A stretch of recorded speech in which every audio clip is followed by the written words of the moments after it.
Детето, нели, тоа го спомнав, социјално, емоционалното зрење кај детето. Детето треба да направи, значи, комуникација прво невербална, нели, потоа вербална кога ќе почнува да зборува, но најпрво невербалната комуникација да се развие. Тоа значи поглед со очи, одредена фацијален израз, експресија на тоа што сака.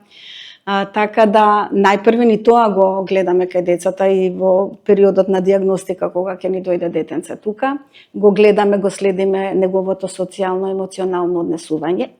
Затоа што и знаете и друг момент сега кога нели зборуваме што се новите проблеми во логопедијата, освен појавата на така наречениот екранизам, на кој што нели му дадоа психотерапевтите име, се почесто доаѓаат дечиња и во предшколска возраст и школска. Предшколска возраст кај кој што мора да се одложи уписот во прво оделение.